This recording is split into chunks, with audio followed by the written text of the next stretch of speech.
The state of California asked voters about daylight saving time, and a majority voted to end the practice of adjusting time. But as Macy Jenkins reports, the process is not finished yet. The Oregon Department of Environmental Quality issued a penalty against a Bend company for disposing of waste improperly.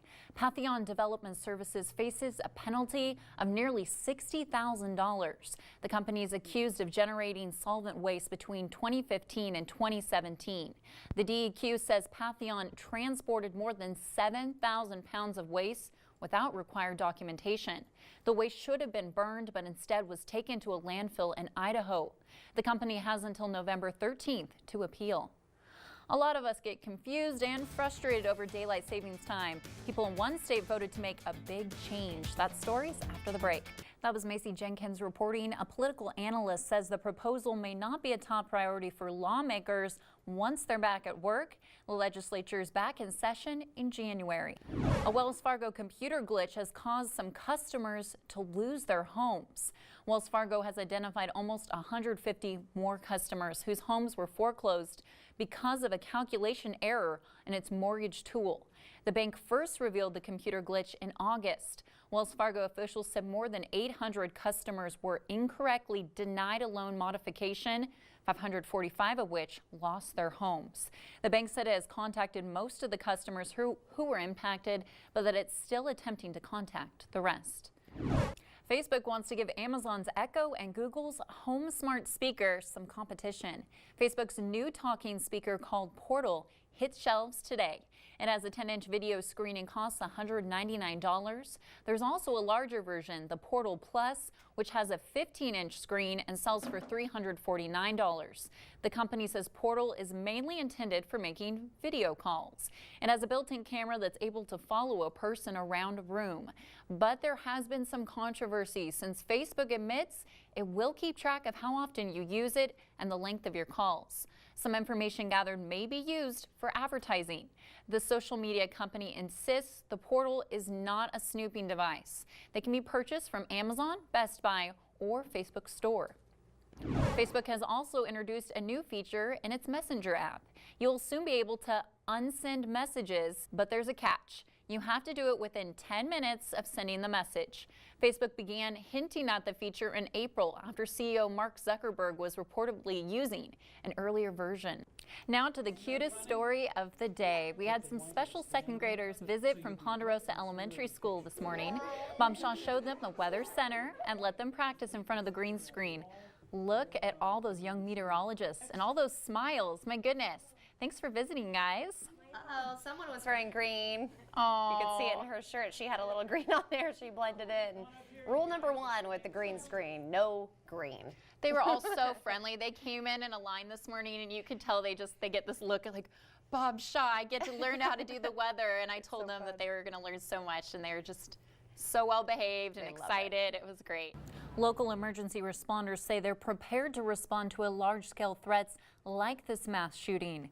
Crews with the Bend Fire Department are equipped with tailor-made trauma kits. The EMS training captain in Bend says getting victims stable is their first priority. In the field is only a temporizing measure. We need to get them to the people who can actually fix the holes. So the more time we spend on scene, the more time they're not with a surgeon. So as quick as we can get them out of there, we try to move them to the hospital.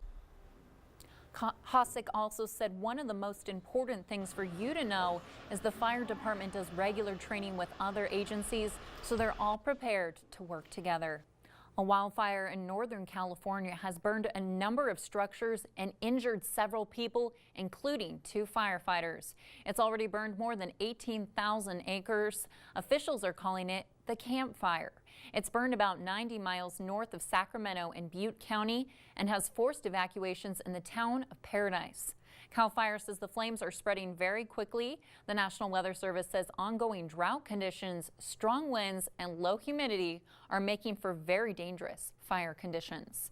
The incoming government in Mexico wants to legalize marijuana.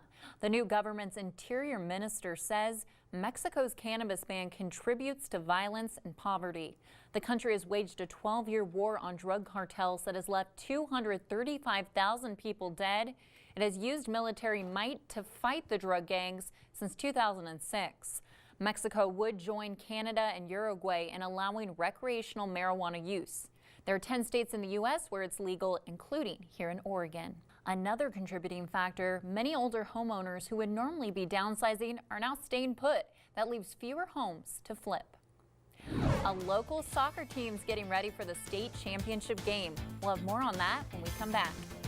The Summit High School boys soccer team is gearing up for the 6A state championship game this weekend.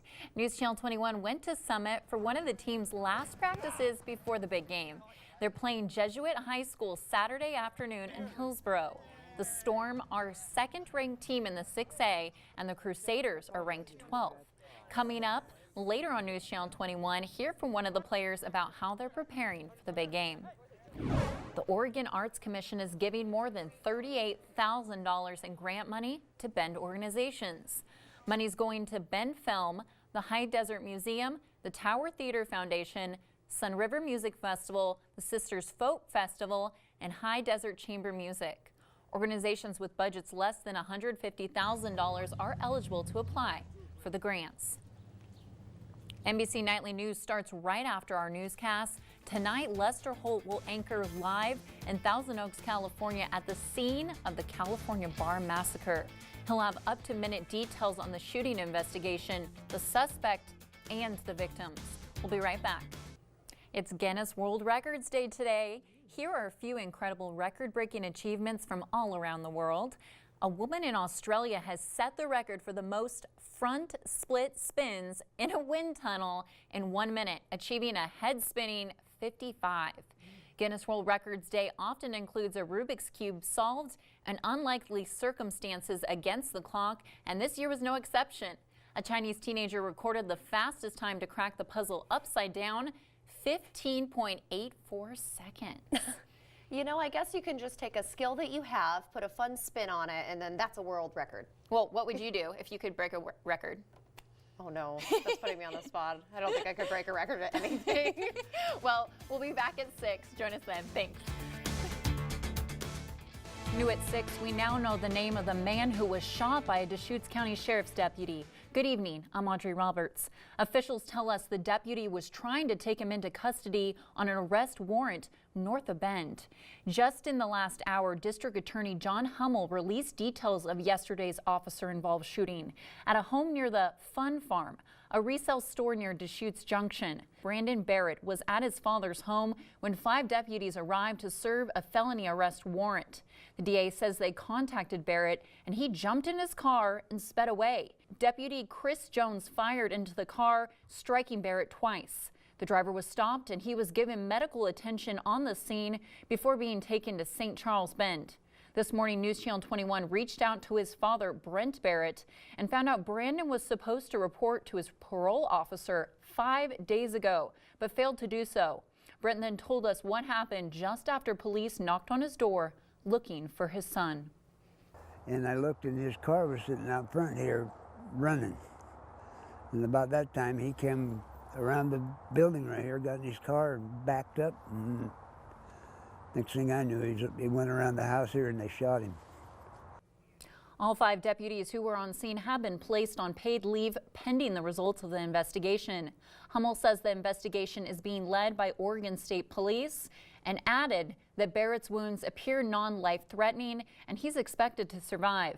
News Channel 21 checked on Barrett's court records and they include 24 arrests on felony charges over the last 13 years.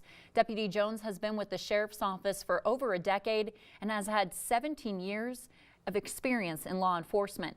The DA's full statement is available on our online story.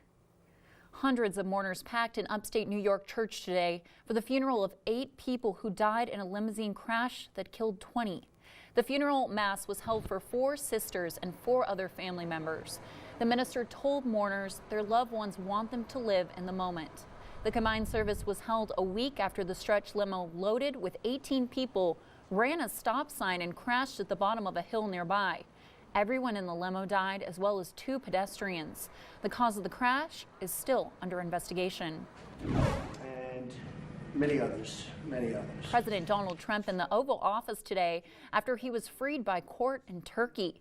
The pastor was convicted, then released yesterday after being detained in Turkey for nearly 2 years, much of that time in prison. Brunson says he plans to spend time with his children and to pray about the country's future. Hurricane Michael has left nearly 900,000 customers across 7 states without power as of today, and at least 17 people are dead. Authorities expect the death toll to rise. Natasha Chen reports from Florida. Avid Oregon hiker Carol Wright is shaken up over a recent hiker's death on Mount Hood. The Arizona man died while hiking the Timberline Loop Trail this week. Wright said she was lost at the same point where the man died, just a minute from Timberline Lodge. It was the end of a 5-day, 40-mile hike, and she says what was right in front of her suddenly seemed out of reach as the fog rolled in. My first thought was, okay, I can't see anything. I have no idea where the lodge is. Like the other hiker, Wright began to hike back up, not down. Before she knew it, she had traveled 3 miles in the wrong direction. After several hours of wandering, she caught a break in the fog and saw a clear path to the lodge. She hopes her story can warn other hikers in the future. Another community cleanup project took place today, this time on China Hat Road in Southwest Bend. A few weeks ago, a Bend resident set in motion an effort to clean up portions of land along China Hat Road. She spread the word on social media, Craigslist, and put up posters on volunteer boards. This morning, 12 volunteers spent their Saturday picking up trash in 3 locations along the road. When all was said and done, they cleaned up nearly 2,500 pounds of garbage, including some appliances. The organizer told News Channel 21 this cleanup project did not go without some financial costs. A friend called the landfill and we told them we were doing volunteer work, so they gave us waivers to cover free like $250 of dumping, which didn't include appliances or any. So we using some volunteer funds, we also took out some like a fridge and an oven and stuff. Kayla also said she's hoping the locations they worked on today will stay clean, and she's interested in doing this again in the future. Oregon's looking into a new way to manage wolves that prey on livestock. The new idea involves ranchers making clearly defined efforts to protect livestock and ward off wolves without killing the animals. If ranchers follow these rules and still lose livestock to wolves, ranchers can ask that the wolves be killed by the state. Todd Nash of the Oregon Cattlemen's Association says the proposal would provide much needed clarity. Sean Stevens of Oregon Wild says environmentalists like the idea because it prioritizes non-lethal measures. Oregon officials plan to present to both groups on November 5th. A Navy veteran found much more than he was looking for when he went through a junk pile, why his discovery connected him to an Oregon woman. And scientists have developed a tool that may aid doctors in the opioid epidemic. We'll be right back.